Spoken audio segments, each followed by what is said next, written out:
भारत से दुश्मनी मोल ले रहा है बांग्लादेश। दरअसल शेख हसीना, जो कि बांग्लादेश की पहले प्रधानमंत्री शेख मुजीबुर रहमान की बेटी हैं, उनका कार्यकाल 2009 से लेकर 2024 तक चला। उनके शासनकाल में वहां पर बहुत ज्यादा हिंसा हुई थी और इस हिंसा के आरोप श्रीमती शेख हसीना के ऊपर ही लगाए गए थे। इनके ऊपर आरोप थे कि इन्होंने इनके पूर्व गृह मंत्री और आईजी के साथ मिलकर कई लोगों को मरवा दिया। विपक्ष के कुछ नेता थे, बहुत सारी जनता थी, इनको गोली मारकर मरवा दिया। हाल ही के दिनों में हमने सुना है कि 17 नवंबर को शेख हसीना को इंटरनेशनल क्राइम ट्रिब्यूनल के द्वारा फांसी की सजा सुनाई गई। इंटरनेशनल क्राइम ट्रिब्यूनल कोई इंटरनेशनल कोर्ट नहीं है, ना इंटरनेशनल कोई वहाँ लॉ है। ये बांग्लादेश का ही है, देसी कोर्ट है, लेकिन ना नाम रखे हैं, अब इसमें कोई बात नहीं है। और इसने ही उनको शेख हसीना को फांसी की सजा सुनाई। आखिर इनकी बात क्यों कर रहे तो सुनो। ऐसी फांसी की सजा सुनाई, शेख हसीना भारत में है, सजा उनको बांग्लादेश में हो रही। Wow, that's cool.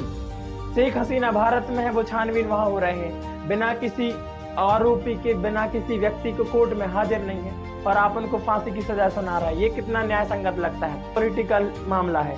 वहां की विपक्ष शेख हसीना को बाहर से भगाना चाहता था, क्योंकि वो शेख हसीना भारत की अच्छी बातें करती थी। अब यही बांग्लादेश पाकिस्तान के और चाइना और अमेरिका के प्रभाव में आकर ऐसा उछल-कूद कर रहा है। तो सवाल ये है, क्या भारत शेख हसीना को वापस लौटाएगा बांग्लादेश फांसी पर लटकाने के लिए? तो इसका आंसर है ना।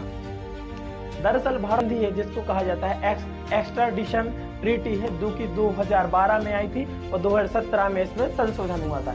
इसके तहत यदि कोई अपराधी भारत का बांग्लादेश चला जाए तो बांग्लादेश की सरकार उसको भारत लौटा देगी। यदि वही वहां का कोई अपराधी भारत आ जाए तो अपन उसको लौटा देंगे। इसका मतलब है हम शेख हसीना को बांग्लादेश में लौटा देंगे? तो इसका आंसर है ना, क्योंकि इस संधि की में कुछ धारा है कि उसकी एक किसी धारा के अंतर्गत यदि जो एक्यूज्ड है, बोले तो जो आरोपी है, यदि राजनीतिक केस चल रहा है उसके ऊपर, तो भारत उसको नहीं लौटाएगा। राजनीतिक केस का मतलब होता है राजनीति में कोई व्यक्ति हो और क्राइम करे, तो ऐसे व्यक्ति को भारत सरकार उसको बांग्लादेश नहीं लौटाएगी। ऐसे में ये देखना जरूरी होगा कि ऐसे में भारत और बांग्लादेश के बीच क्या होगा।